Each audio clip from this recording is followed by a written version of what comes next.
A dire new warning from the CEO of America's largest bank, who is sounding the alarm on tariffs and their impact on the US economy.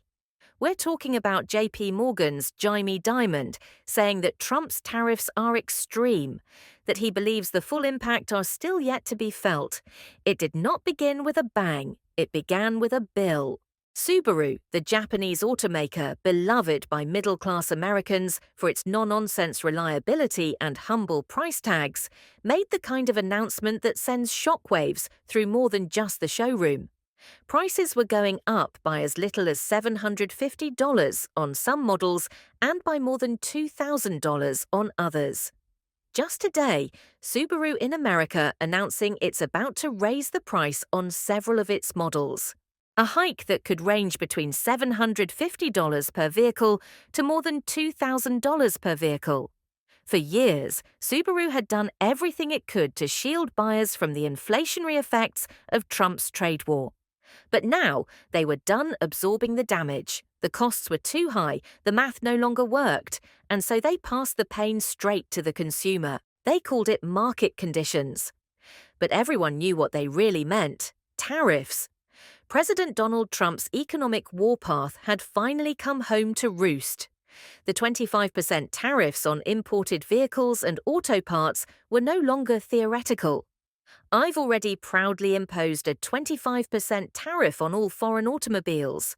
Any foreign car like they do to us, they were on the invoice, and every tick upward on that sticker price was a reflection of Trump's policy being paid, not by China, not by Mexico, but by the average American trying to buy a car. Before we continue, hit that like button to help us beat the YouTube algorithm and to show your support. Subaru was just the latest domino to fall. Ford had already done it, slapping up to $2,000 on 3 of its Mexican-built models. The public explanation, production costs, the private reality, every nut, bolt and circuit board crossing the border now came with a Trump tax. Volkswagen was on the edge too. Internally, the company was calling it an import penalty.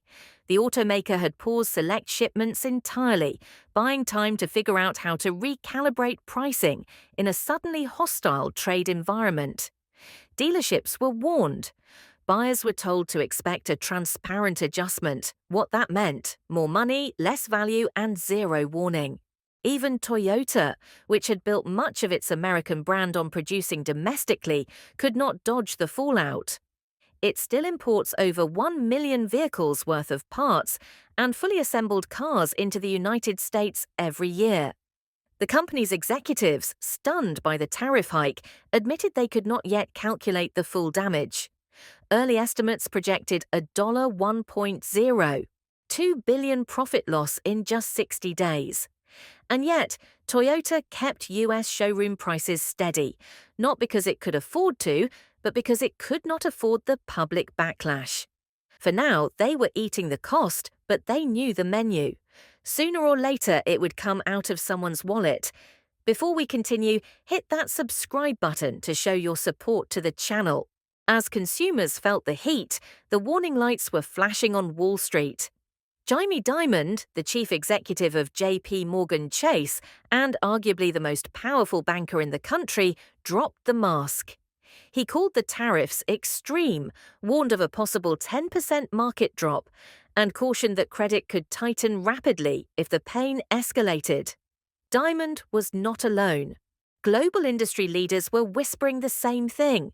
Trump had fired a cannonball through the global supply chain, and the hull was cracking. Meanwhile, back at the ports, the damage was visible. The Port of Los Angeles, the largest in the United States, reported a 30% drop in shipments in early May. Containers stacked higher than city buses sat untouched. Importers refused to move goods they could no longer afford to receive. Customs agents were overwhelmed. Storage yards were full, and still the tariffs stayed. Walmart warned it would be forced to raise prices.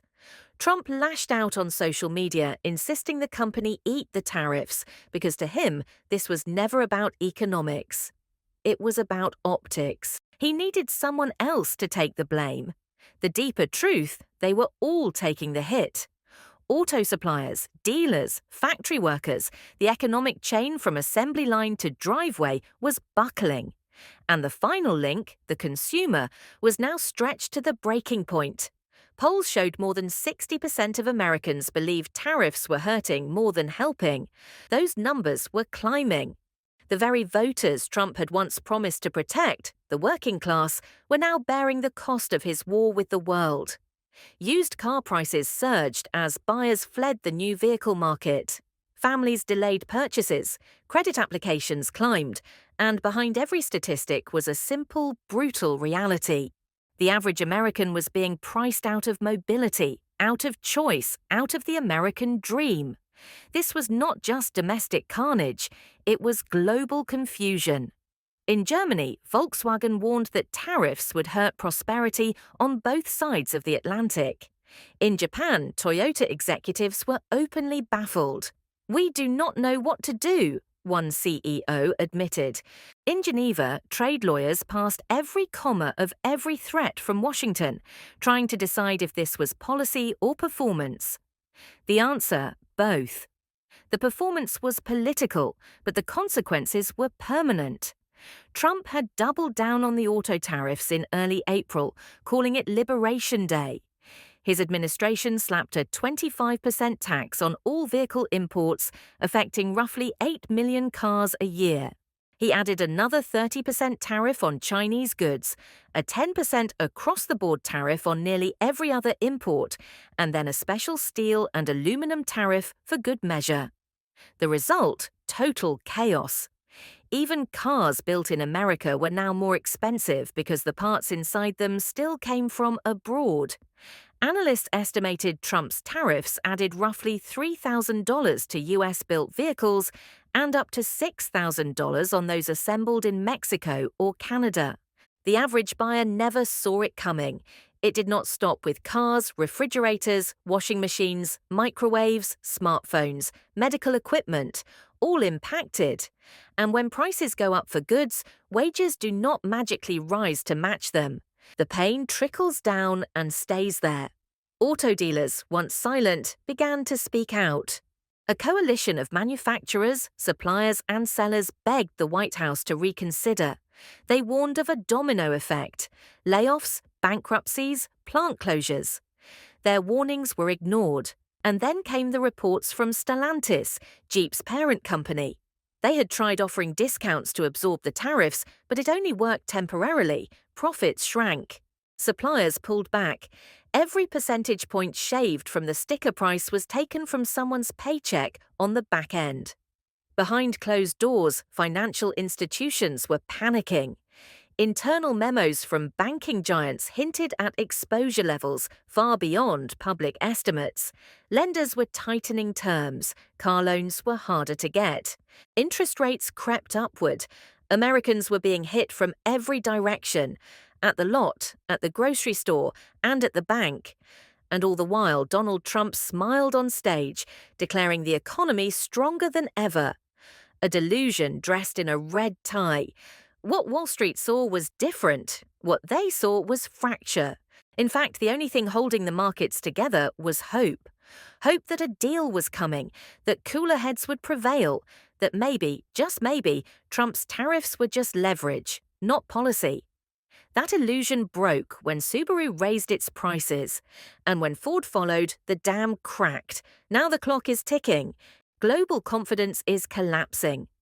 Allianz Trade, one of the largest export insurance firms in the world, issued a chilling report. Before the tariffs, only 5% of exporters feared revenue loss. After Liberation Day, 42% now expect their export earnings to fall. They projected over $300 billion in trade will be wiped out globally this year, all traceable to the United States tariff regime. Their CEO, Alilan Samai, put it bluntly. Uncertainty and fragmentation will be with us for a long time.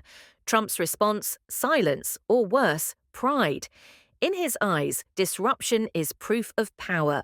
He called the market's anxiety fake panic. He said automakers were whining.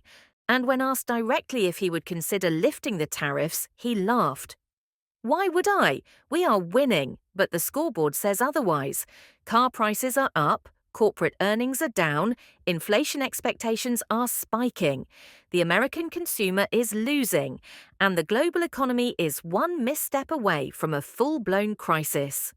The most chilling part, there is no plan, no roadmap, no off-ramp, only escalation, only improvisation. As Jaime Dimon said, we are underestimating the damage, and if the most powerful banker in the country is scared, maybe it is time for everyone else to wake up. Because what is happening now is not a phase. It is not a negotiation tactic. It is a new economic order, one defined not by trade deals and partnerships, but by tariffs, tweets, and temper tantrums. And the cost, you will see it on the price tag of your next car, you will feel it when your loan is denied, you will hear it when your neighbor is laid off, and you will know it deep down when the American dream suddenly feels out of reach. This is not about imports, this is about impact, and the impact has already begun.